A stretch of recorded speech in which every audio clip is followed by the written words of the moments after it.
Molt bé. Endavant. Bona tarda a tothom. Benvinguts a aquesta sessió que fem avui amb aquesta Fira de Novembre de Vilanova i la Geltrú, que estem celebrant la 30a edició d'aquesta fira multisectorial, en la qual hi ha tot un seguit d'activitats i de xerrades, i una d'elles és aquesta conferència que fem avui amb convidats importants que ens venen tant de l'ICAEN com de l'oficina local, com seria de l'Agència d'Habitatge de Catalunya. La sessió estarà gravada, d'acord? Qualsevol persona que tingui ganes de fer un comentari, unes preguntes, es pot fer-ho directament pel xat, seria el més correcte. Tindrem una primera presentació per part de la senyora Ainhoa Mata Pérez. Ella és cap de la unitat d'edificis de la Divisió de Gestió Energètica de l'Institut Català de l'Energia, i aquesta divisió està encarregada en promoure i verificar també tot el tema de la certificació energètica de Catalunya. Abans de donar-li pas, i posteriorment tindrem també la presència del director de qualitat de l'edificació i la rehabilitació, el senyor Jordi Sanuy i Aguilar, que per agenda s'inclourà una mica més tard amb la conferència que estem fent. Abans que res, de donar-li pas amb aquesta xerrada que començarà la senyora Ainhoa Mata, sí que us voldria emmarcar que aquesta conferència s'emmarca dins d'aquests actes que us comentava de la 30a Fira de Novembre de Vilanova i la Geltrú, i és un acte que està organitzat per l'Agència Local de l'Energia de Vilanova, una agència local que ja portem molts anys treballant per tots els avenços d'eficiència energètica, mitigació i adaptació al canvi climàtic, i també per l'Oficina Local de l'Habitatge del propi Ajuntament, a la qual aquí també està entre nosaltres el regidor, el senyor Francesc Xavier Serra, que en tot cas després també et deixaré per si vols fer unes paraules de benvinguda amb tothom. La xerrada aquesta que es titula "Vols conèixer si existeixen ajuts per millorar energèticament la teva llar?", l'hem titulat d'aquesta manera, però sorgeix també d'una preocupació molt important de tot l'Ajuntament i de totes les administracions per fer un canvi cap a aquesta transició ecològica i energètica tan necessària que el planeta ens demanda. Aquesta Fira de Novembre se celebra també justament encara quan la COP26 a Glasgow està la cimera internacional en marxa, i és per tant també una oportunitat per incidir i per fer canvis entre tots per tota aquesta transformació energètica tan important que hem de fer per assolir aquest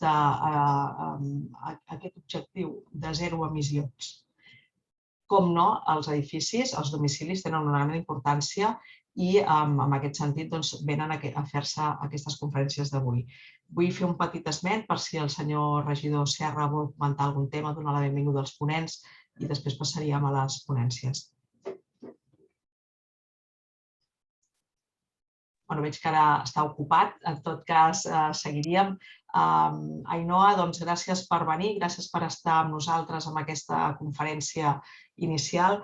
La teva ponència, ho dic per tots els presents, tractarà de l'eficiència energètica als edificis i, sense més, l'ICAEN, us recordo que és l'Institut Català de l'Energia, que porta també molts anys treballant per temes d'eficiència, estalvi energètic i per tots aquells avenços tecnològics per poder-ho fer. I sense més, Ainhoa, et passo la paraula perquè puguis començar aquesta presentació. Gràcies. Moltes gràcies a vosaltres per convidar-nos en aquesta presentació. A veure que es vegi ara, pantalla completa. Doncs sí, ja té 30 anys l'Institut Català d'Energia.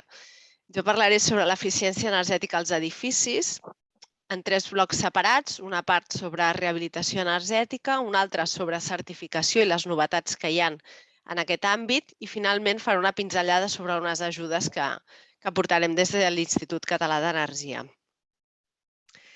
Aquí veiem el que consumeixen els edificis. Si ens hi fixem en la rodona de l'esquerra, doncs el transport consumeix un 45%, la indústria un 25% i els edificis a Catalunya representen gairebé el 30% en la suma de la part dels domèstics i de serveis.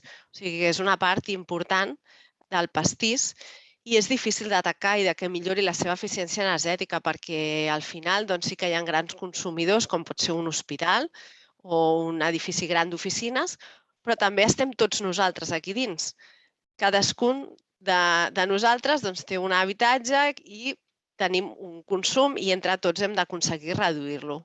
Aquí veiem l'evolució i segons el tipus de consum de font energètica que consumim en els edificis i veiem que molta és energia elèctrica, gas natural i les energies renovables encara tenen un paper que encara hauria de ser més rellevant. Aviat esperem que canviï aquesta tendència. Quan parlem sobre eficiència energètica en els edificis, hi ha diversos factors que influeixen en aquesta eficiència. D'una banda, segons com estigui dissenyat l'edifici, si està molt ben aïllat o menys, si té proteccions solars, farà que la necessitat, la demanda d'energia per estar en confort en el seu interior sigui més gran o més baixa. Si està més ben aïllat, necessitarem menys energia per estar en la mateixa temperatura de confort. I aquesta energia ens la proporcionaran unes instal·lacions que per funcionar necessiten consumir energia. I aquesta energia és la que paguem a la factura, és el que es diu l'energia final, és la que es tradueix en euros. Però potser aquesta energia ve de molt lluny o potser ve de molt a prop. Si ve de molt a prop, com podria ser una instal·lació fotovoltaica, no tindrem pèrdues durant el transport. Però si ve de molt lluny, com seria amb una central hidroelèctrica, hi haurà energia elèctrica que se n'anirà perdent pel camí. Aquesta energia que es genera en el punt inicial és el que s'anomena l'energia primària. És la suma de l'energia final que paguem en la factura més l'energia que s'ha perdut durant el transport, la transformació i la distribució de l'energia. Aquesta energia primària, segons quina sigui la seva font energètica, tindrà unes emissions de CO2 associades. No és el mateix les emissions associades que té la biomassa o una fotovoltaica que la que té cremar un GLP, per exemple, o gas natural. I què és el que hem de fer per millorar l'eficiència energètica dels edificis? El primer pas és reduir la demanda, reduir aquesta necessitat d'energia que tenen els edificis. I això s'aconsegueix millorant el nivell d'aïllament dels tancaments massissos, les façanes, les cobertes, el contacte amb el terra, també millorant els vidres, les finestres. Posant proteccions solars en el nostre clima són molt importants per reduir minimitzar la quantitat de radiació que entra a través de les finestres. I també les infiltracions. Això és aquelles pèrdues d'energia per llocs que no acaben d'estar ben construïts, trobades entre una finestra i un mur, a través de la qual s'escapa energia. Això són les infiltracions que volem evitar. D'altra banda, el següent pas és reduir el consum mitjançant la millora del rendiment de les nostres instal·lacions. I el següent ja és que l'energia que consumim sigui el màxim de renovable, amb instal·lació solar tèrmica per escalfar aigua calenta, amb instal·lació solar fotovoltaica per generar electricitat, amb biomassa, energia eòlica a més gran escala. I aquests 3 punts seria el que s'anomena edifici de consum d'energia gairebé zero. És un edifici que és molt eficient i la poca energia que necessita és renovable. Els edificis nous ja han de ser així per normativa. I què passa amb els edificis existents? Doncs que és molt important la gestió energètica, que hi hagi un seguiment, unes auditories, saber exactament quan consumeix l'edifici per poder millorar-lo i alhora conscienciar. Jornades com aquestes són fonamentals perquè arribin aquests conceptes a tothom, de forma que acabem aconseguint reduir aquestes emissions de diòxid de carboni i la dependència energètica que l'estem patint cada cop més. L'objectiu a nivell de la Unió Europea és que estiguem descarbonitzats el 2050. I això és un canvi molt gran i, per tant, es planteja un objectiu intermedi pel 2030, aconseguir reduir les emissions de CO2 en un 40%, millorar l'eficiència energètica en un 32% i que les energies renovables representin un 32% de l'energia final que consumim. I això, doncs, a nivell d'edificis nous s'aconsegueix mitjançant la normativa, mitjançant aquests edificis que cada cop és més exigent i, per tant, han d'estar molt més ben aïllats, i també amb els edificis existents impulsant molt la rehabilitació energètica. I fins i tot l'objectiu seria que poguéssim rehabilitar aquests edificis existents i que arribessin a ser edificis de consum d'energia gairebé zero. I amb això entro dins de l'apartat de la rehabilitació energètica d'edificis, que és un gran repte perquè tenim un parc envellit i requereix un esforç molt generalitzat de tots. Té molts avantatges aquesta rehabilitació. D'una banda, energètics i ambientals. Reduïm el consum energètic, reduïm la demanda i la dependència energètica de l'exterior. I, per tant, reduïm les emissions de CO2. D'altra banda, té millores socials per a les persones que estan vivint en aquests edificis que es rehabiliten perquè millora el seu confort tèrmic i el confort acústic. Moltes vegades ens canviem les finestres per temes acústics, però després es nota molt la diferència, perquè quan estem al costat d'una finestra d'un vidre simple està freda i per més que la temperatura de l'aire sigui la correcta, doncs no acabem de tenir una sensació bona de confort. D'altra banda, també repercuteix en la millora de la salut dels usuaris. Si tenim un edifici molt ben aïllat, evitem punts freds, el que es diuen ponts tèrmics. Són punts en l'envolupant que no estan tan ben aïllats com la resta. I, per tant, aquells punts freds tenen més possibilitats de tenir condensacions i que hi puguin haver floridures i que puguin afectar a la salut dels usuaris. I, d'altra banda, té impactes també econòmics, reduint la despesa energètica, apropant aquest edifici que es rehabilita, l'apropes a un edifici de nova construcció, per tant es revaloritza i també es generen llocs de treball, perquè la mà d'obra que es necessita en una rehabilitació és molt intensiva, es necessita molta mà d'obra. Però, esclar, si tot fos fàcil i fos habitual fer rehabilitacions, no estaríem parlant ara d'això. Hi ha moltes barreres i, d'una banda, ens falta més cultura del manteniment, ens falta jornades com aquestes són molt importants perquè arribi a tothom quins són aquests beneficis de la rehabilitació i és complicat. En general, als edificis d'habitatges predomina la propietat horitzontal i sempre és complexa poder-se arribar a posar d'acord tota la comunitat de propietaris. D'altra banda, econòmicament també es tracten d'inversions elevades, especialment quan és millorar l'envolupant tèrmica, i li demanem un retorn d'inversió i potser hi ha altres despeses a les quals no li demanem un retorn d'inversió. Si canviem una cuina no li demanem un retorn d'inversió, però a posar aïllament a les façanes, doncs sí, perquè com al final no el veus, l'aïllament queda ocult, pobre, i aleshores és més difícil de valorar les seves bonances.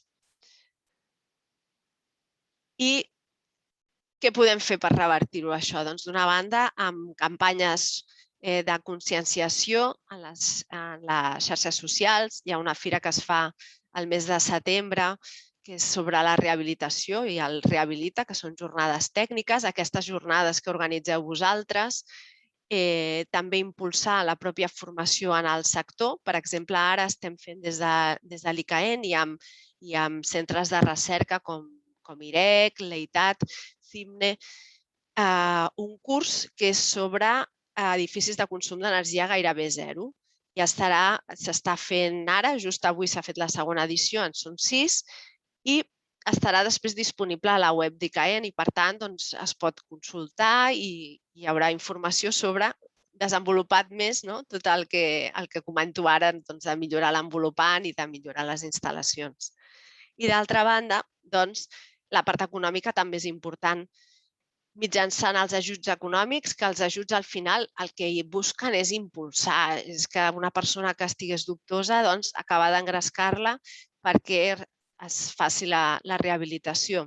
I també altres vies com incentius fiscals, reduccions de l'IVA. És un repte molt gran i que ens ocupa a tots. Per això des d'ICAEN tenim diferents recursos. amb les dades dels certificats energètics, tenim un document per poder saber quin és l'estat del parc dels edificis. Hi ha campanyes específiques. Aquí teniu els enllaços. Tenim un simulador sobre mesures de la rehabilitació per tenir un primer ordre de magnitud. Després, cada obra és un món, però tenim una primera aproximació. Aquí veieu la web que tenim sobre rehabilitació energètica per tenir el que ara fem una revisió ràpida, aquí està explicat amb més calma. I també tenim aquestes infografies perquè de forma gràfica es pugui entendre millor. I ara entro a la segona part de la presentació, sobre la certificació energètica dels edificis. La certificació energètica ja la coneixem tots perquè és obligatòria des del 2007 per obra nova, des del 2013 per edificis existents, i el que té de positiu és que és universal i tothom l'hem de fer, de forma que si un no està molt motivat pel tema de l'eficiència energètica, doncs igualment ho hem de fer. I això per què ens serveix? Doncs, d'una banda, és per informar. L'objectiu de la certificació és que una persona que vol vendre o llogar fàcilment sàpiga si un edifici és més eficient que un altre. I això ens dona a contrapartida moltes dades de com està el parc edificatori. També hi ha altres tipus de certificats que poden ser específics de l'energia, com és el Passive House o el Minergie, i que tenen un prestigi i també un cost associat, però al final l'objectiu és millorar la sostenibilitat, tant des del punt de vista energètic com els altres que també valoren quin impacte tenen els edificis en el consum de materials, en el consum de l'aigua, quina qualitat hi ha a l'interior dels edificis. Són certificats com el BREEAM, el LEED, el DGNB. Sobre aquests certificats també tenim un apartat a la web on estan més explicats per saber una mica les diferències entre ells. Com he dit, la certificació energètica ens serveix per tenir informació senzilla i també incorpora recomanacions de millora, de com podem millorar l'edifici. I es té en compte, a l'hora de dir aquesta lletra, quina és la normativa d'aplicació, on està situat l'edifici, la zona climàtica, també com és l'envolupant, com és la façana, les cobertes, les finestres, les seves instal·lacions, de quin tipus són, quina font energètica tenen, quin rendiment. I amb tot aquest còctel de dades, el programa ens situa el nostre edifici en una escala. El juny passat es va publicar un nou Reial Decret de certificació energètica que incorpora bastantes millores i canvis, novetats, que volia comentar-vos. D'una banda, segueix sent obligatori fer el certificat energètic si es tracta d'un edifici de nova construcció o si és un edifici o part d'edifici que es vulgui vendre o llogar. I alhora també els edificis o parts d'edificis que pertanyen o estan ocupats per una administració pública que siguin de més de 250 metres quadrats també han de tenir el certificat energètic.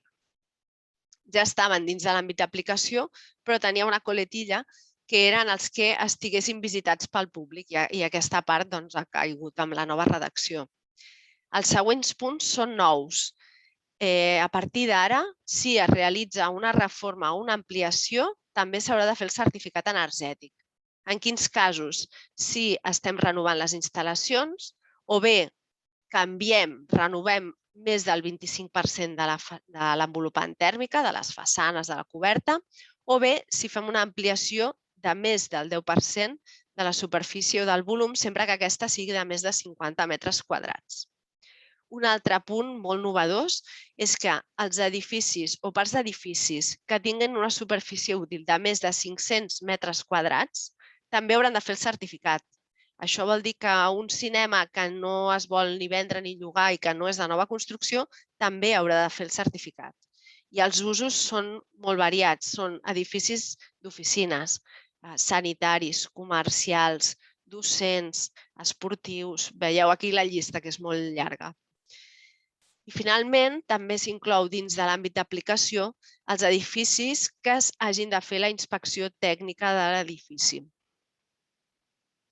Les exempcions són per als edificis que estiguin protegits, no cal que facin el certificat, construccions provisionals, edificis industrials, si hi haguessin unes oficines en aquesta indústria sí que s'ha de fer, però de la part de les oficines, edificis que siguin de menys de 50 metres quadrats o els edificis sencers, no una part d'un edifici, tot un edifici sencer que es volgués enderrocar o que se'n fes la reforma.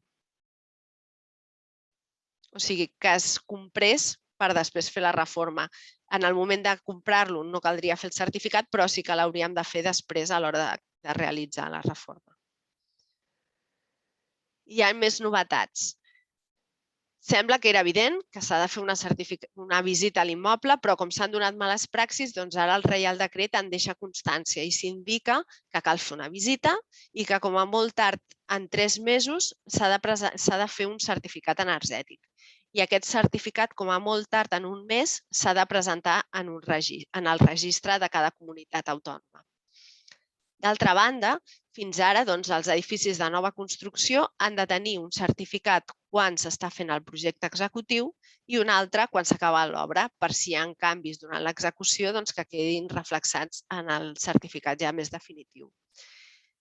Ara que les reformes o ampliacions també formen part de l'àmbit de la certificació, també haurem de fer 2 certificats en el cas de les reformes, una mentre s'està en projecte i una altra quan s'acaba la reforma.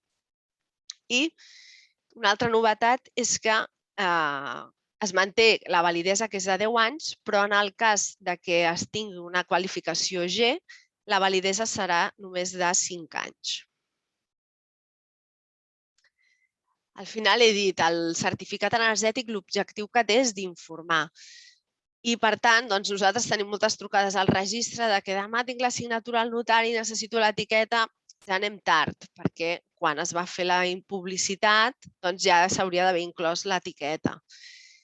I ara s'especifica molt més on s'ha d'incloure aquesta publicitat, perquè especialment als portals immobiliaris quedàvem com en una mena de limbo, no quedava molt clar, i ara estan especificats que també han d'incloure l'etiqueta en els seus anuncis.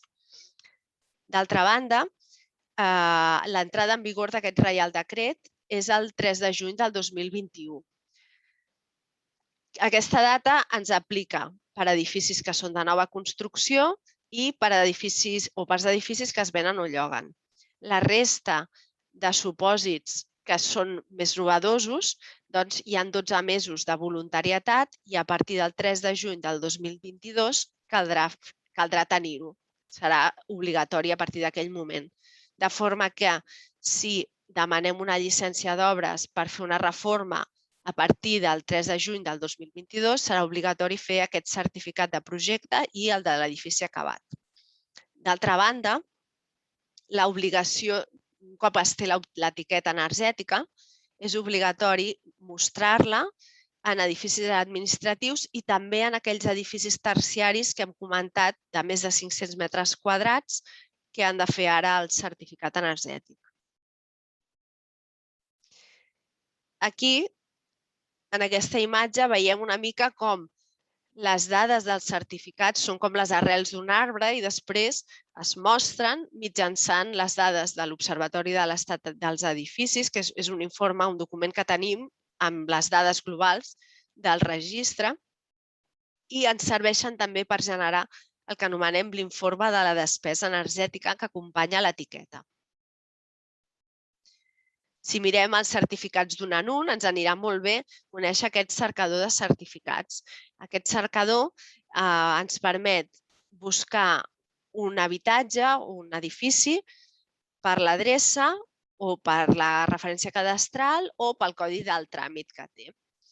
I, a part de donar-nos una mica d'informació, ens permet descarregar l'etiqueta energètica directament, perquè l'etiqueta, com no té dades personals, és pública. En canvi, el certificat, com sí que té dades personals, només li podem donar a aquella persona que és propietària de l'edifici o a qui ha fet el propi certificat. I aquí darrere veiem una altra forma de consultar els certificats. Els podem mirar mitjançant l'hipermapa. en què ens mostra els colors, que no dominen els verds, malauradament, i que esperem que vagin canviant. A l'esquerra veiem l'etiqueta energètica i a la dreta veiem el que anomenem l'informe de la despesa energètica, en què mitjançant les dades del propi certificat el comparem amb el promig dels que tenen el mateix ús i estan a la mateixa zona climàtica. I donem també la informació de quina és l'energia final, que és la que s'assimila més a les factures. Sempre salvant les distàncies. Es tracta d'un càlcul teòric i on es considera que l'usuari sempre és el mateix, per tant, que tots anem a dormir a la mateixa hora, ens llevem a la mateixa hora i ens dutxem al mateix, i que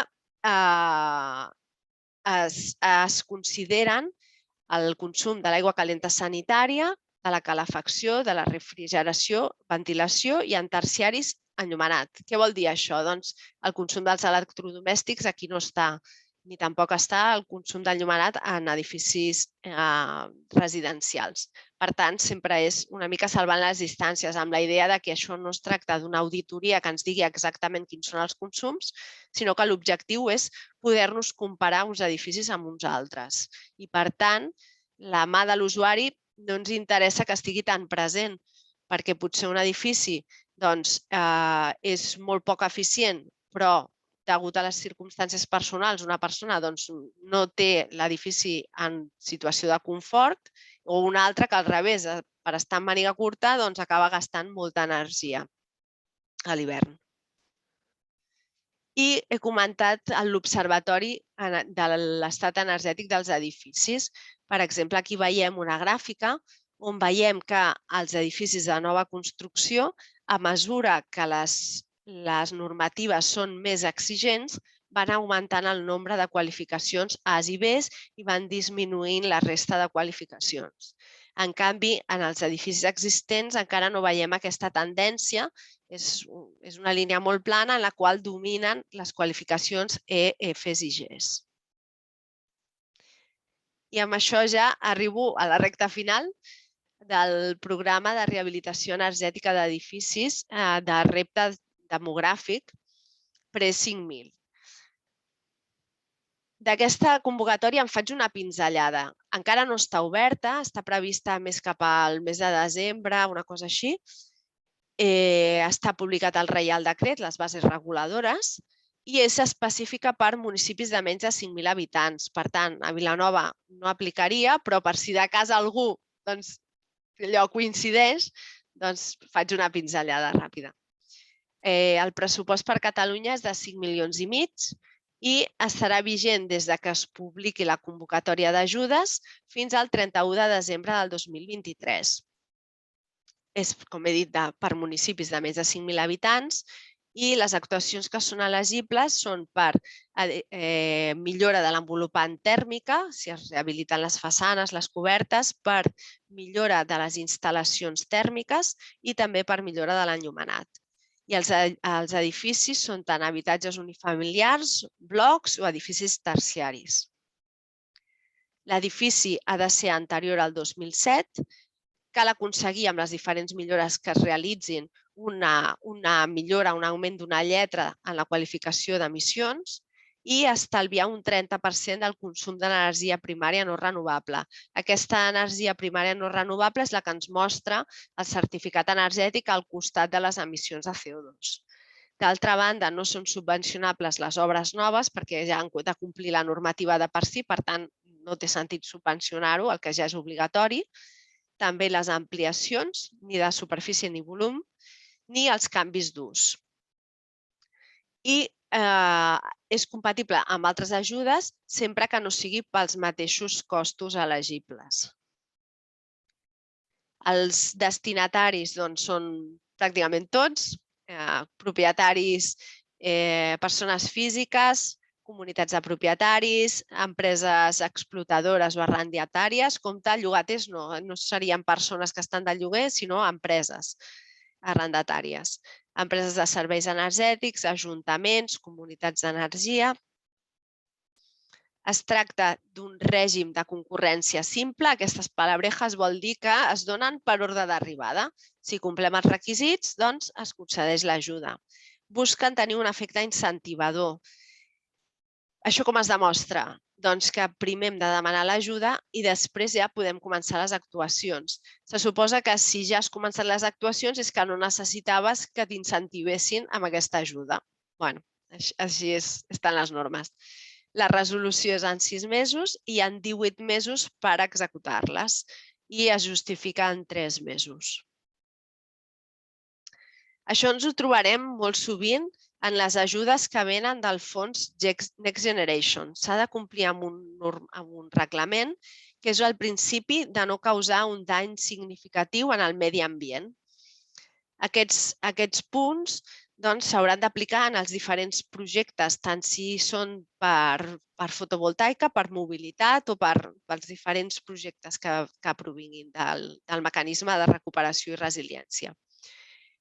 D'una banda, demostrar que estem actuant a favor de la mitigació del canvi climàtic, complint amb la Directiva d'Eficiència Energètica en els edificis per renovacions, els edificis de nova construcció que són de consum d'energia gairebé nul. Aquí seria demostrar que estem complint amb el Código Técnico. Adaptació al canvi climàtic, per exemple, que estem aplicant mesures de reducció de l'impacte de calor, que estem utilitzant de forma sostenible els recursos hídrics, en el cas de nova construcció, que utilitzem aparells que siguin eficients. La part de l'economia circular, que cada cop prendrà més pes perquè al final els recursos que tenim són finits i per tant els hem d'anar reaprofitant. I per tant s'haurà d'aconseguir que un 70% dels residus de construcció i enderroc es puguin reutilitzar després, reciclar i valoritzar, fer un estudi de gestió de residus. I en relació a la prevenció i control de la contaminació, tindrem uns límits a complir dels materials del formaldehid que emeten o dels compostos orgànics volàtils que emeten. També no podran contenir amiant i haurem de també tenir la visió de protecció i recuperació de la biodiversitat i els ecosistemes. I ja per anar finalitzant, aquí veieu una taula amb els percentatges d'aquestes ajudes.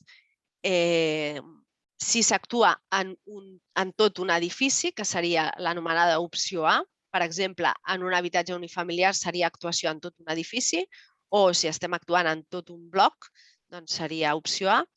Doncs si es millora l'envolupant, l'ajuda base és d'un 50%. Les millores de les instal·lacions és un 40% i de l'enllumenat és un 20%. I aquesta ajuda base es pot veure incrementada per una ajuda addicional segons si són criteris socials, per exemple, si es té el bo social o si l'habitatge és de protecció oficial, millores en l'eficiència energètica, augmenta el percentatge de l'ajuda si millorem en 2 lletres o arribem a una A o una B, i també hi ha millora per l'actuació integrada, que vol dir que millorem l'envolupant i també les instal·lacions. Volia comentar també que des de l'Institut Català d'Energia gestionarem ajudes per les renovables i que la convocatòria serà aviat i aquesta sí que és per tothom. També poden accedir particulars o comunitats de propietaris i són per instal·lacions fotovoltaiques i per eòlica i per bateries. I també inclou una part per millores de les instal·lacions tèrmiques. Si voleu, després al xat us poso un enllaç per si hi ha més informació. D'acord.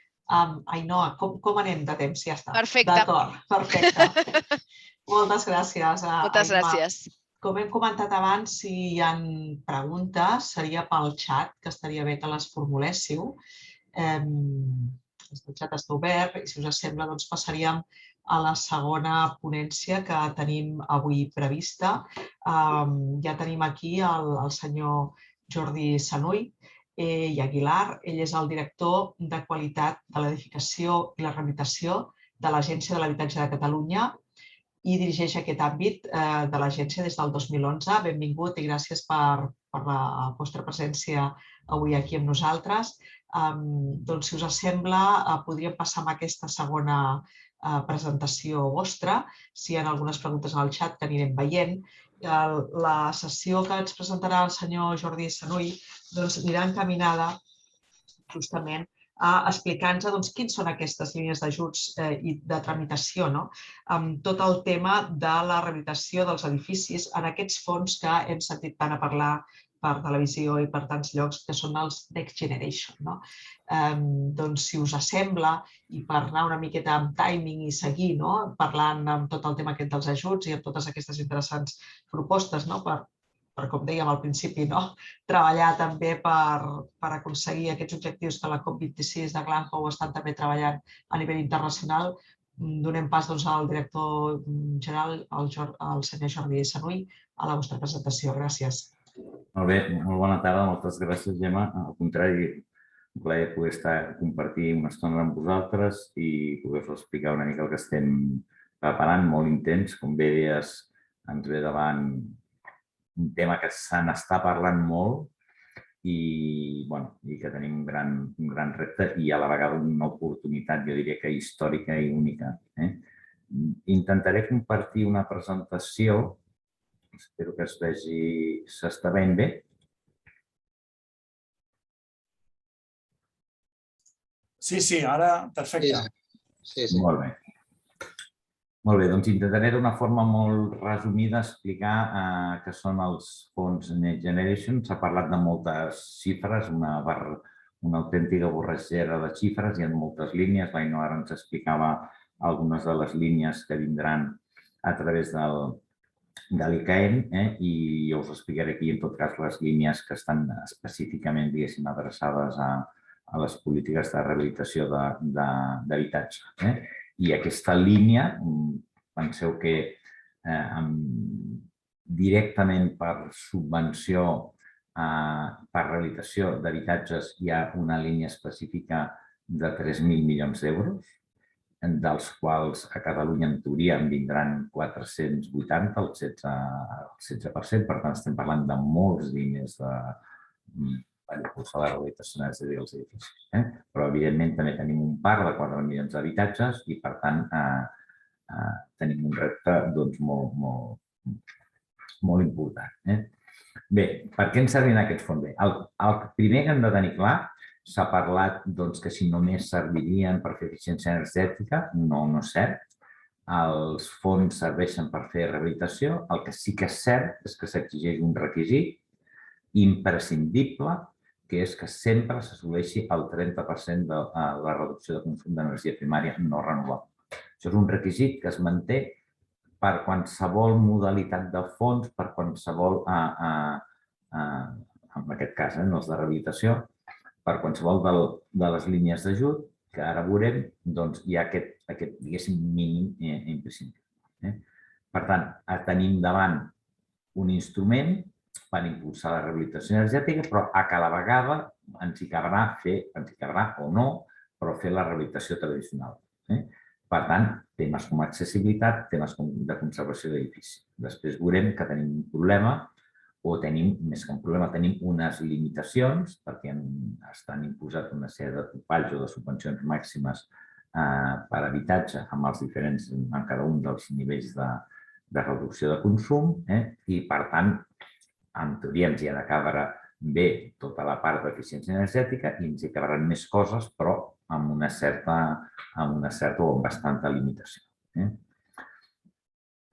Per tant, constitueixen uns fons de caràcter extraordinari que, a més, els han de gastar, i aquest ja de per si ja constitueix un gran repte, abans del juny del 2026. Per tant, no és que ens vinguin aquí uns diners i tindrem aquí 10 anys per gastar-los. No. Abans del 30 de juny del 2026 hauran d'estar acabades totes les obres. I, per tant, aquelles que no acabin abans del 30 de juny del 2026, doncs, en teoria, no cobraran la subvenció i, per tant, aquests fons, en realitat, es perdrien. Molt bé. Quins efectes poden tenir aquests fons una mica perquè tinguem un ordre de magnitud? Doncs bé, amb aquests 480 milions que vindran entre aquest any, esperem que abans de final d'any, I els propers exercicis, aquests 480 milions, tenim un potencial de rehabilitar uns 75.000 edificis. Si tenim en compte que han d'estar gastats el juny del 2026, per tant, les subvencions, per dir-ho d'alguna manera, s'haurien d'atorgar, perquè clar, després s'han d'executar, les haurien d'atorgar amb els 3 propers anys. Per tant, aproximadament estem parlant d'uns 25.000, entre 20 i 25.000 habitatges cada any. Perquè ens fem una idea, actualment, del conjunt d'administracions públiques, les subvencions que s'estan donant per rehabilitar, i no amb un nivell alt, sinó que jo diria que amb un nivell baix, doncs s'estan fent, depèn dels anys, però podríem dir que a la mitjana estem al voltant d'entre els 10, una forquilla entre els 10 i els 15.000 habitatges. I amb uns nivells d'inversió de 2.000, de 3.000, de 4.000 euros per habitatge. I aquí, per tant, estarem parlant de fer-ne 25.000 a l'any amb unes inversions que hauran d'anar al voltant dels 10.000 cap amunt. Segurament el gran gruix els tindrem situats entre els 10 i els 30.000 euros per habitatge. Per tant, això ens dona un primer ordre de magnitud del repte que tenim a davant. Evidentment, això ha de servir per generar estalvi energètic, perquè evidentment és l'objectiu principal d'aquests fons, i perquè ens fem una idea, l'impacte econòmic, el potencial d'impacte econòmic que pot generar, d'inversió que pot generar aquests 480 milions, estaríem al voltant dels 1.200 milions d'euros, que serien necessaris d'inversió d'aquí al 2026. Segurament estarem per sota d'això, perquè aquest seria, diguéssim, el potencial màxim, però que hi ha subvencions complementàries en diversos nivells de subvenció, com veurem ara. Però bé, per tant, estem parlant, nosaltres calculem que generant un impacte d'inversió d'uns 800 milions d'euros com a mínim. Segurament estarem al voltant d'aquesta xifra. Per tant, en qualsevol cas, parlar de 800 milions d'euros o de 1.200 estem parlant de moltíssims diners. Perquè ens fem una idea, l'ampliació de l'aeroport aquesta no nata de fa uns mesos parlaven de 1.500-1.700 milions d'euros. El tercer impacte que creiem que pot arribar a tenir és la deslocalització. I aquest és un dels objectius que també ens hem fixat, és que aquests 480 milions d'euros no estiguin concentrats en determinats llocs, en determinats barris, en determinades poblacions, sinó que hi hagi una pluja fina per tot el territori, no només per un tema d'equilibri territorial, sinó també per contribuir a un canvi cultural i que això transpugui arreu del territori. I a la vegada perquè aquest canvi cultural ens permeti, quan s'acabin aquests fons, que aquesta inèrcia d'alguna manera, encara que no hi hagi fons o encara que els ajuts públics no puguin ser amb aquestes quanties, però que d'alguna manera es generi aquest canvi, aquesta inèrcia, aquest canvi cultural. Quan abans, per us fer una idea, quan abans parlava d'aquests 10.000, 15.000 habitatges que es rehabiliten anualment en subvencions públiques, penseu que d'aquests 10 o 15.000 podríem parlar que en el millor dels casos la mitjana anual en els que es fa eficiència energètica és d'uns 1.000. Per tant, estem parlant de fer un salt de 1.000 a 25.000. Per tant, això jo crec que ens dona la idea del repte i a la vegada de l'oportunitat que tenim a davant. Molt bé, ja entrem una mica en detall quines són les línies que conté aquest Real Decret per aquest conjunt de fons per la rehabilitació d'edificis d'habitatge. No està pensat, per exemple, per finançar edificis d'oficines o edificis d'ús industrial o altres. Són fons destinats exclusivament per l'habitatge. Doncs hi ha bàsicament 5 eixos o 5 programes. El programa Barris, destinat a fer actuacions més focalitzades i d'impuls, diguéssim, per una administració pública, un ajuntament, consorcis d'habitatge, per exemple, de Barcelona o de l'àrea metropolitana, empreses municipals, etc. Amb una àrea delimitada, es declari una àrea delimitada, un barri en concret o una part d'un barri, doncs que es pugui fer un programa, diguéssim, específic de rehabilitació d'una zona. Aquest és el primer dels programes. El segon és un programa de finançament de les oficines locals d'habitatge o de rehabilitació, que es creïn o els que puguin ser existents. Aquest té una certa complexitat i encara hi ha alguns dubtes que estem intentant aclarir amb el Ministeri, però bé, en genèric la idea és hi haurà 800 euros per finançar les oficines locals per vivenda rehabilitada. Només, aquests 800 euros només van pel programa Barris o pel programa Edificis, no pel programa Vivendes. I aquest és un dels problemes que entenem que té difícil encaix. Però bé, en qualsevol cas, hi ha una línia específica de finançament. Després, el tercer dels programes, el programa Edificis. Aquest, diguéssim, seria el que anirà al conjunt de la, per entendre's així, de la població i, per tant,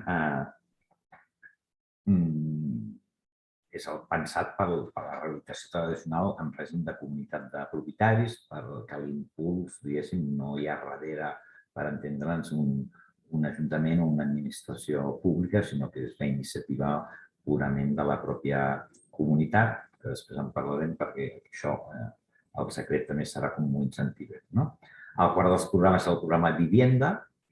El programa Vivienda és una mica una cosa que en el Real Decret també ha generat molta polèmica, perquè si la idea o la filosofia és la rehabilitació integral dels edificis, clar, anar a subvencionar, diguéssim, les intervencions parcials a nivell d'edifici per fer un canvi de finestres en un habitatge, doncs sembla una mica un contrasentit. Està plantejat com un programa complementari al de barris o al d'edificis també, o sigui, són compatibles amb barris o edificis, o de forma aïllada, un edifici com un de decidís canviar-se les finestres de casa seva o canviar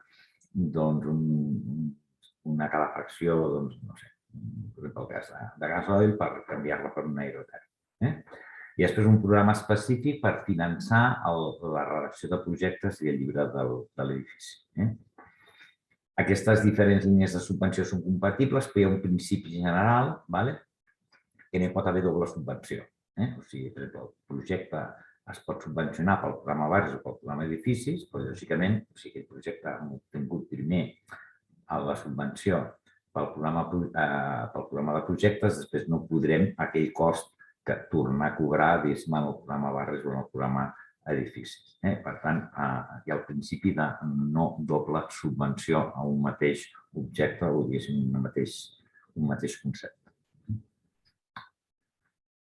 Molt bé, quins són els requisits bàsics que faran falta per accedir a aquests fons? Repeteixo, com ja deia al principi, acreditar la reducció mínima del 30% de reducció de consum d'energia primària no renovable.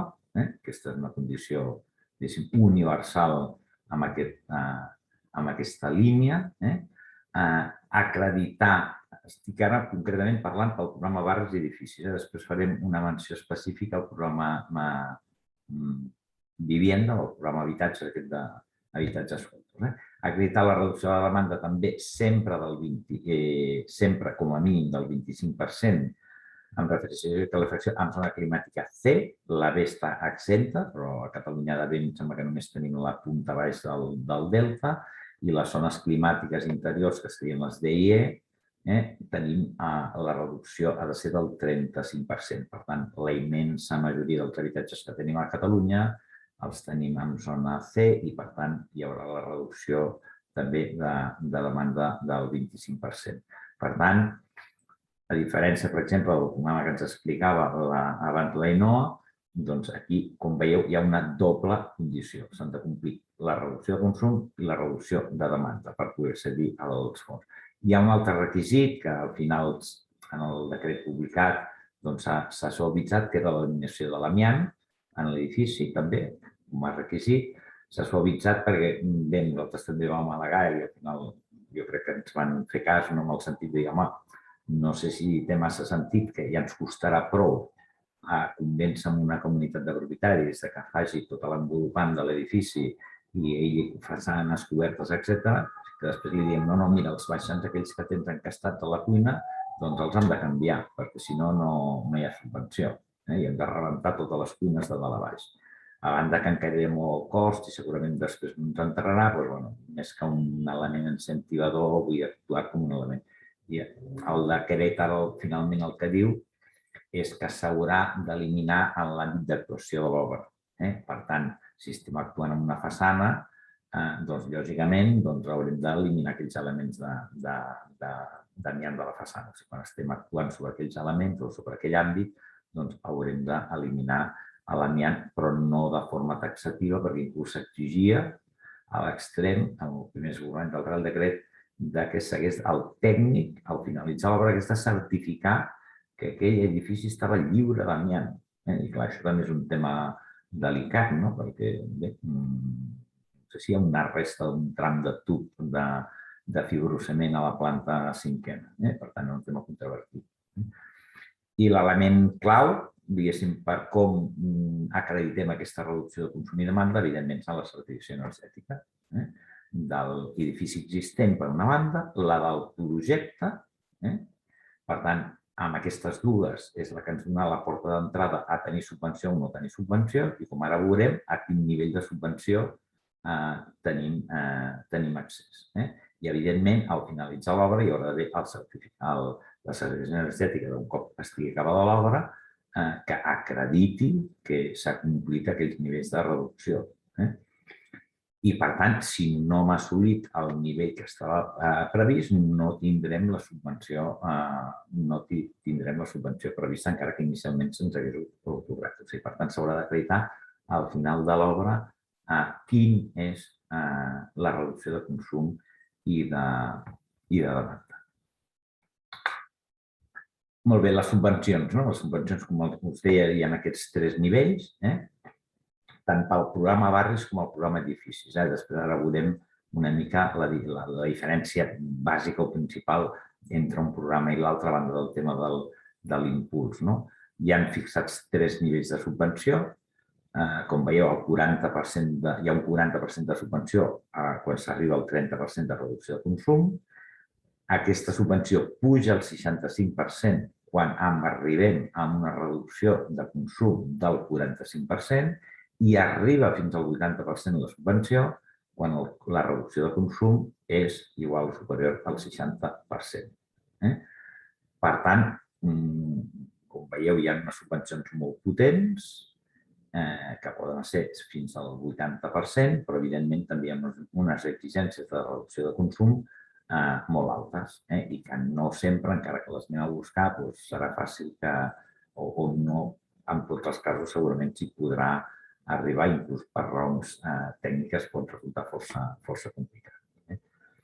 Hi ha també oberta la possibilitat de subvencions, i això queda molt obert en el Reial Decret, això és un tema que s'ha d'acabar de perfilar per al Reial Decret, el que diu és que en casos de vulnerabilitat aquesta subvenció es pot complementar fins al 100%. La vulnerabilitat no és de l'edifici ni és del barri, és de la persona, per tant seran subvencions personalitzades. I a més el Reial Decret diu que la comunitat autònoma fijarà, diguéssim, quin és el llistó o quin és el nivell o quin és el criteri pel qual es pot donar aquesta subvenció del 100%, però que ho haurà de pactar amb l'Estat. Haurà d'haver un acord bilateral, que és el tema que estem treballant ara, perquè si no, evidentment, no podrem fer la convocatòria. Però sapigueu també que hi haurà la possibilitat d'arribar a subvencions del 100%. Molt bé, una mica el tema que els comentava abans, els topalls d'inversió, topalls de subvenció màxima, tindrem amb els fons. Aquí veieu els tres nivells de reducció de consum, del 30%, ja del 45% o ja superior o igual al 60% i el 40, 65 o 80% de subvenció. I llavors aquí és on ve la diferència entre el programa aquest de barris i el programa d'edificis. Que el programa de barris, fixeu-vos que el ventall, la forquilla va entre els 8.000 i els 21.000 euros de subvenció màxima. I en el programa d'edificis, exactament amb els mateixos requisits, diguéssim, de reducció de consum i demanda, la subvenció màxima va amb una forquilla dels 6.300 als 18.000. Aquí veiem que tenim una diferència aproximadament amb aquest primer nivell de 2.000 euros per habitatge, aquí ja tenim 3.000 euros amb uns rodons i aquí ja tenim també 2.000 i pico, gairebé 3.000 euros. Dir també que l'IVA, finalment, que és un tema molt discutit, l'IVA és subvencionable, hi ha una excepció, llavors diu que el beneficiari final el pugui repercutir. Llavors, per això, per exemple, quan el beneficiari final sigui una societat que és propietari d'un edifici, doncs, evidentment, es podrà acollir a les subvencions, però la part de l'IVA no li serà subvencionable. En la resta de casos, en principi sí. Això és un tema que també a nivell de gestió ens pot portar alguna complicació i algun mal de cap, però bé, en qualsevol dels casos aquest és el que s'estableix en el decret. I molt bé, després el cas particular del programa Viviendes, una mica aquesta excepció, aquesta particularitat. Si us fixeu aquí, ja no parlem del 25% de demandes, parla d'un 7% i no obliga al 30% de reducció de consum. Per tant, no hi ha un doble requisit, hi ha un requisit o l'altre requisit. Si obtenim un 7% de reducció de demanda, que és el que es pot assolir, en teoria, fàcilment, doncs, amb un canvi de finestres de l'habitatge, o obtenim el 30% de reducció de consum, tenim accés a aquesta subvenció. Però, clar, la quantia màxima d'inversió subvencionada són 7.500 euros per habitatge, amb una inversió mínima de 1.000, i la subvenció màxima, que és del 40%, té un topall de 3.000 euros per habitatge. Per tant, si us fixeu respecte al programa més baix que teníem abans de vivenda, del programa edificis, que aquí estàvem a 6.300 euros, clar, és la meitat. Estem parlant a la meitat. Aquest programa de vivenda és a la vegada, pot funcionar per si sol, però a la vegada també és compatible amb el de barris i edificis. O sigui, si fem tot l'envolupant de l'edifici per una banda, però després hi ha un propietari que es canvia les finestres, també podrà acollir-se, encara que s'hagi acollit al programa barris o l'edifici, aquella comunitat es podrà acollir al titular de la vivenda amb un canvi de finestres i, per tant, amb aquest programa. Per tant, no és incompatible sempre quan es respecti el principi de no doble subvenció. No podem obtenir la subvenció per aquestes finestres a través del programa barris o el programa edificis i a la vegada sol·licitar-lo pel programa habitatge o el programa vivenda. Aquí una mica parlar de quins són els objectius i els instruments que estem acabant, diguéssim, de perfilar. Com bé, l'objectiu aproximadament el tenim amb aquests 25.000 habitatges anuals, que és un repte de lloc. Alguns que hem fet, evidentment, estem fent hipòtesis o possibles escenaris. Tot això és molt complicat perquè, per exemple, no és el mateix que ens entri el mateix percentatge d'habitatges amb el nivell més baix, que té un nivell de subvenció molt més baix, que se'n vagin a l'alta eficiència, que hi ha una subvenció del 80%. Quan s'inventen moltes del 80%, no es podran fer tants habitatges perquè consumirem molts més recursos per habitatge i, per tant, la quantitat. Nosaltres estimem que amb aquest conjunt de fons que vindran, que són uns 480 milions, a els escenaris que han fet ens movem al voltant dels 65.000 edificis per tot el... Sí, 65.000 habitatges per tot el període. Bé, i llavors aquí hi ha un tema purament estratègic. Jo sempre dic que per cada 10 edificis que rehabilitem energèticament, un segurament ens haurà vingut a buscar. Haurà anat a l'oficina local d'habitatge, haurà anat a l'Ajuntament, haurà anat a la Generalitat, haurà anat on sigui. Els altres 9 els haurem d'anar a buscar. I aquí és on estem també treballant conjuntament amb els col·legis tècnics, arquitectes i aparelladors i amb el col·legi d'administradors de finques, doncs també una estratègia per això. Si us fixeu aquí en dades, en els últims 6 anys s'han fet 60.000 edificis, la ITE, a Catalunya, dels quals uns 25.600 presenten patologies importants o greus. I al nostre entendre, aquí és on tenim, per dir-ho així, un nínxol, un mercat potencial, que és molt potencial per poder anar a vendre l'eficiència energètica. Lògicament, en un edifici que fa 2 anys que hem fet la façana, que té la façana perfecta, doncs si volem anar a picar allà a la porta, doncs bé, potser ho encertarem, no? I potser ens diran que sí. Però realment serà molt més difícil, molt més improbable, que no l'edifici del costat, que potser encara no han fet aquestes obres, tenen les façanes malament, tenen problemes als canters de forjat, no sé què, i és on han de vendre aquesta oportunitat, no? Per dir, escolta, en comptes de gastar-nos 3.000 euros per habitatge per arreglar aquesta façana, ens en gastem 10.000, arreglem el conjunt de l'envolupant, el conjunt de les façanes i la coberta, fem eficiència energètica, ens recuperarem 4.000 per subvenció, hi ha tot un tema de beneficis fiscals perquè les subvencions no ens tributaran a renta i, a més, la inversió ens desgravarà renta. Per tant, hi ha un benefici, que això dependrà molt també de la família o del cas en concret, que podrem desgravar aquesta inversió. Per tant, dels 10.000 ja han baixat a 6.000, d'aquests 6.000 potser en recuperem 1.000 o 2.000 més en beneficis fiscals, per tant, ja estem a 4.000 i, per tant, si sumem els possibles estalvis energètics, resulta que al final el cost serà el mateix pel veí, pel propietari, arreglar aquella façana sense fer res d'eficiència energètica que no fent eficiència energètica. I això s'ha d'explicar i s'han de fer números i s'han de fer càlculs i s'ha d'anar a explicar i a vendre. I aquí tenim, doncs, com veieu, amb aquests 26.500 edificis, un potencial de 265.000 habitatges que els han d'anar a buscar.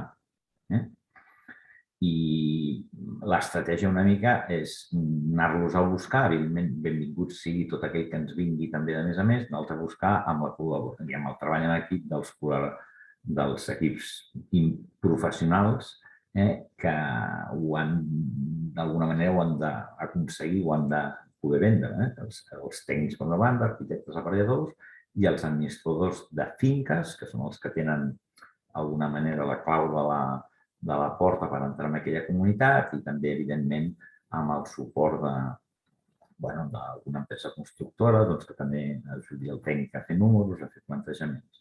I, per tant, des d'aquest punt de vista, nosaltres creiem que aquesta estratègia és la que volem implementar i hem de ser capaços de canalitzar tots aquests fons i tot aquest potencial que ens donen aquests fons i anar-nos a dirigir conjunt a evidentment a tota la població, però d'una forma especial amb aquells que han mostrat un interès ja en fer una ITE i que han sortit que tenen deficiències importants o greus i, per tant, hi ha una necessitat objectiva i potser encara no han pogut arreglar perquè no tenen recursos, de saber-los vendre, diguéssim, aquest producte i aquesta gran oportunitat. Bé, una mica hi ha les conclusions. És important tenir l'empresa adequada al tamany de l'obra. Per exemple, s'estan plantejant actuacions que, recordeu el programa Barris i el programa Edificis, gran escala, molt petita escala, hi haurien solucions intermitges perquè no podem entrar en determinades zones que hi ha molts edificis repetitius que no parlarem de l'escala individual d'una comunitat, sinó d'un conjunt de comunitats, perquè tenim edificis que són iguals o de característiques molt similars i que es pot plantejar treballar amb una certa escala, la col·laboració d'un equip tècnic, d'un administrador o diversos administradors de finques i d'un equip tècnic molt polivalent. Per tant, hi ha també una possibilitat, jo crec que se'ns obre una finestra a treballar una possibilitat i té molt potencial, d'una cosa intermitja entre l'escala barri, que és d'impuls estrictament municipal, i l'escala més petita, que és allò edifici-edifici, de fer un híbrid, amb iniciativa sense un impuls, diguéssim, de cap administració, sinó l'impuls de constructor, de tècnics, d'administradors de finques, d'intentar generar escala i, per tant, això també obre una oportunitat als diferents ventalls d'empreses que hi ha. Tenim empreses constructores de tamany relativament petit o mitjà, que ja els està bé aquesta escala més edifici a edifici, d'obres de 200 a 300.000 euros, no? Però també tenim empreses molt potents que poden treballar en una altra escala i amb equips o paquets d'edificis i generar volum d'obra, no sé, de 2 a 3 milions d'euros per resultar que estem fent 10 edificis en un paquet. I per tant aquí tenim tot un conjunt d'oportunitats que hem de saber treballar-les i aprofitar-les totes. Però bé, recalcar, al nostre entendre, aquesta necessitat de la col·laboració entre el tècnic, l'administrador i el constructor, que d'alguna manera hauríem de ser capaços de treballar molt en equip per impulsar, perquè el tècnic sol, si no té el recolzament de l'administrador o no té, potser segurament una empresa constructora darrere, o que col·labori, sempre és més difícil de fer-ho i, per tant, del treball en equip jo crec que neix o s'augmenta molt aquest potencial. I una mica aquesta és l'estratègia que volem treballar, diguéssim, amb el marc general, aquest marc general del programa Edificis, que és el que no tindrà específicament un impuls municipal com té el programa Barris, o no és aquesta rehabilitació ja tan menor que impulsarà cada propietari en l'interior del seu habitatge, canviant una caldera o canviar les finestres. Per cert, que una de les novetats que vam ve al cap, que el canvi de calderes, si són de combustible d'origen fòssil, no són subvencionables. Per tant, podem tindre una caldera, per exemple, de gas i amb un rendiment només del 60% i canviar-la a una caldera estanca amb un rendiment del 95%, que evidentment té un benefici de consum. El canvi de calderes o la instal·lació de calderes, canviades o no, la instal·lació de calderes amb combustible d'origen fòssil, això vol dir petroli, gas, carbó, etc., no són subvencionables. I l'altre tema important dels topalls aquests que us deia per habitatge, en el cas que hi hagi amiant a l'edifici, augmenten en 1.000 euros.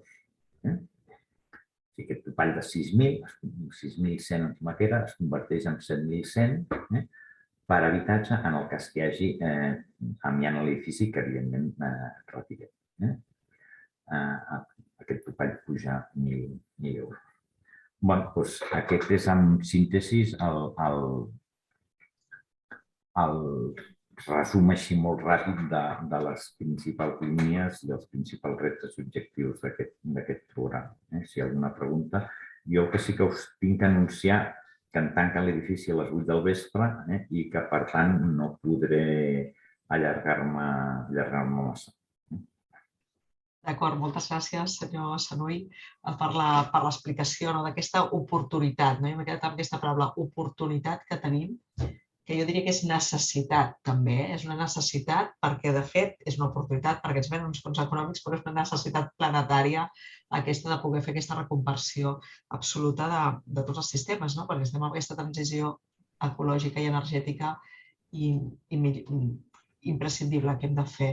Aquí el senyor també Francesc Xavier Serra, que és el regidor d'Urbanisme, Llicències i Projectes, que si de cas penso que també des d'aquí l'Ajuntament fem tota una tasca des de l'oficina local de l'habitatge i l'Agència Local de l'Energia, també li passo la paraula perquè pugui comentar aspectes, ja que estem en aquest espai una mica de conversa.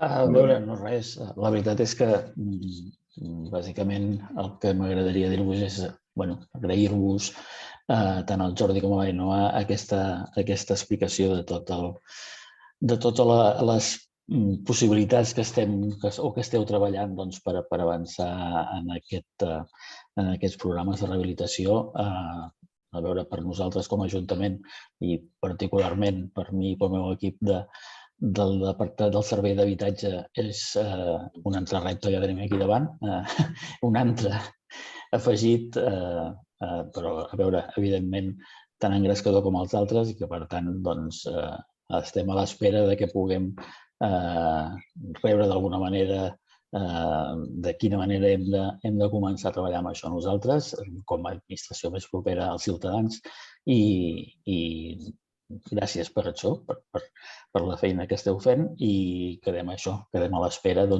que es concretin les accions que des d'aquí, des de l'Ajuntament, podrem apropar als ciutadans. Moltes gràcies. Jo espero que puguem compartir. De fet, nosaltres estem treballant la nostra intenció, i em consta que moltes comunitats autònomes ja ho deixen per l'any que ve, però la nostra intenció és, i farem tot el possible perquè abans d'acabar l'any puguem publicar les convocatòries dels ajuts. Té certa complexitat, entre altres coses, perquè hi ha dos aspectes que ens impedeixen, encara que volguéssim treure'ls demà mateix, que no podríem, que és perquè depenen d'uns acords bilaterals. D'entrada no ens han arribat els diners, però a banda d'això, tot i que ens han arribat els documents i s'han retornat signats els documents, diguéssim, d'acceptació de la transferència, per tant, suposo que vindran molt pocs dies, però, com deia abans, hi ha dues qüestions que requereixen que la comunitat autònoma arribi a un acord bilateral amb l'Estat, que és el finançament de les oficines locals d'habitatge. Per tant, els han de fer una proposta que encara no han materialitzat i l'hauran d'acceptar per part de l'Estat, i per tant, si no, no podem trobar convocatòria. I l'altre és el tema de la vulnerabilitat.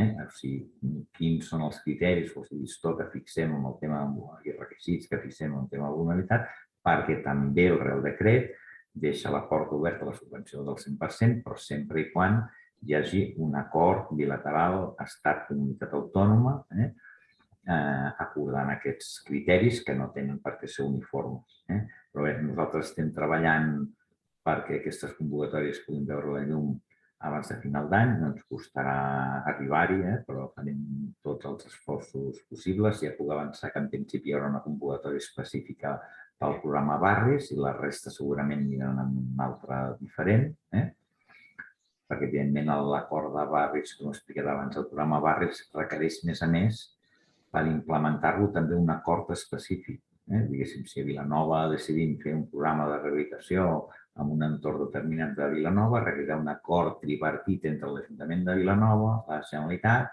i l'Estat. Per tant, segurament farem una convocatòria, és amb el que estem treballant, perquè es puguin presentar els ajuntaments, puguin presentar els diferents projectes i a partir d'aquí signarem els acords bilaterals.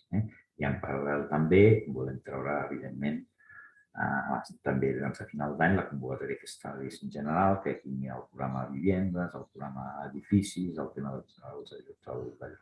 I amb això estem treballant i, per tant, ja abans li anuncio que, evidentment, quan ho tinguem publicat, no solament estem a la vostra disposició, sinó que també agrairem poder fer la màxima difusió. Evidentment, haurem de fer moltes xerrades, haurem de fer també xerrades específiques amb les oficines locals, que seran una peça, evidentment, també una peça clau, i, per tant, tindrem ocasió, però és una primera pinzellada. Mira, només comentar-te, en tot cas, que aquí a Vilanova estem començant a treballar, a fer un estudi sobre un barri determinat. Aquí hi ha un dels tècnics que lidera aquest projecte, per tant, penso que podria ser una bona oportunitat també per treballar més aprofundidament en aquest barri. I el que deies seria, penso que pels ajuntaments, per la nostra manera de treballar, seria important que poguéssim tenir abans de final d'any. Precisament nosaltres estem intentant dimensionar una miqueta l'oficina per poder donar sortida o per poder donar suport a aquesta iniciativa. Per tant, és una cosa que nosaltres abans de tancar pressupost ens interessaria poder tenir idea de per on han d'anar els fets per poder dimensionar una miqueta l'equip per poder donar resposta. Molt bé. D'aquest tema aviat en parlarem perquè us farem una proposta ben aviat que estem treballant i us l'enviarem a totes les oficines. Perfecte. Molt bé, doncs moltes gràcies. Si no hi ha preguntes... Sí, si hi ha més preguntes, aprofitant que hi ha el senyor Sanui aquí amb nosaltres, si aquestes subvencions també tenen requisits en percentatge mínim de residents als edificis, preguntarà ara? No. Aquest és un element important, per tant, sí que hi ha el requisit que la majoria d'edificis, no recordo exactament, em sembla que és com un mínim el 50% de l'edifici sigui d'ús d'habitatge, però el requisit que sigui vivenda habitual no hi és, per tant, a nivell de gestió ens simplificarà molt i, a més, ens obrirà la porta que aquells edificis que estan mig desocupats, que ara no accedien a la subvenció, i és el peix que es mossega la cua, i estan desocupats perquè no es rehabiliten, i no rehabiliten perquè no hi pot haver subvenció perquè no estan ocupats, doncs això s'ha tret aquest requisit i jo crec que és una molt bona notícia. I, per tant, no hi ha aquest requisit. També podran accedir a la subvenció si és un propietari vertical d'una persona física o d'una persona jurídica, podran accedir. Hi ha el tema de l'IVA pel mig, que si el perceptor final se'l pot deduir la part d'IVA no subvencionable, però això tampoc seria massa problema. I l'important és que la part de l'IVA fos subvencionable per la típica comunitat de propietaris i això finalment s'ha recollit en el Real Decret, que va ser un dels temes també que vam batallar-hi molt i, per tant, queda perfectament obert i tenim un camp molt més obert que teníem, diguéssim, amb el Plan Vivienda en aquest sentit. Molt més obert. I ja sols això és molt positiu, crec. Doncs sí, bones notícies, no? Vull dir que sigui el màxim d'ampli. Jo sé que el senyor Jordi Servit ha de marxar, quan vulguis, sé que tanca l'edifici, nosaltres ens quedem aquí una mica per tancar l'acte, vull dir que en aquest sentit recordar amb tots els presents que tenim, doncs nosaltres hi ha una oficina local de l'habitatge, que justament aquí també hi ha la cap de servei, l'Eliselda Fernández, per si vol comentar algun tema al respecte. També estem aquí al Servei de Medi Ambient, nosaltres amb l'Agència Local de l'Energia, i que aquestes dues plataformes seran les que donarem informació també com a Ajuntament de tots els temes dels ajuts, de totes les prestacions tan pròpies com no pròpies, i estem treballant també conjuntament, com estem també organitzant aquest acte conjuntament per desenvolupar tots aquests temes. Li passo la paraula a l'Eliselda Fernández per si vol comentar algun tema sobre l'oficina local d'habitatge d'aquí. Hola, bona tarda. Bé, jo poca cosa més a dir de tot el que heu comentat, simplement dir-vos que des de l'oficina local estem escalfant motors, estem molt engrescats, amb moltes ganes de començar ja amb la tramitació d'aquestes ajudes. Ens sembla una cosa molt positiva el fet que puguem col·laborar amb col·legis de professionals, amb els APIs, amb els administradors de finques. Crec que això serà una mica la clau de l'èxit perquè hem de ser molt àgils en aquesta tramitació. Qui millor que aquells que coneixen a les comunitats, que són els seus clients, coneixen els intríngulis del que passa a cada escala de veïns a l'hora d'organitzar-los, de posar-se d'acord. Nosaltres tenim també molta feina a fer. Treballem amb el programa de les ITE, tenim molta informació per adreçar-nos directament, com ha dit el senyor Sanuy, a qui realment necessita fer aquestes obres de rehabilitació. Per això nosaltres ens focalitzarem en impulsar. Us recordem que a les 8 es tancarà l'edifici. Disposeu de 10 minuts per sortir. Si no rebeu correctament aquest missatge, crec que queda molt clar. A manteniment. Gràcies. Moltes gràcies. També a l'Ainor, que també ha sigut molt interessant la seva part de la ponència. Molt bé. Moltes gràcies. Espero que tinguem oportunitat de poder-ne parlar ben aviat amb les convocatòries ja a la mà i farem les jornades, les reunions que calgui i podeu comptar. Doncs moltíssimes gràcies i l'abandono forçosament. Gràcies a tots els assistents per les propostes, per tota la informació que ens heu volcat. Seguim aquí des de l'Ajuntament de Vilanova, com us dèiem, al vostre servei, els serveis tècnics de l'Oficina Local de l'Habitatge, també l'Agència Local d'Energia, que tenim la seu a Can Païssa, a l'edifici modernista, també, i allà també podeu rebre informació i assessorament energètic. Seguim amb aquestes jornades també de temes energètics durant tota la fira i també us convidem a que vingueu i trepitgeu la plaça de la Vila, a la qual hi ha un sector que també us explica tots aquests temes de transició ecològica i energètica tan necessaris. Doncs sense més qüestió, jo diria que gràcies per tots per la participació.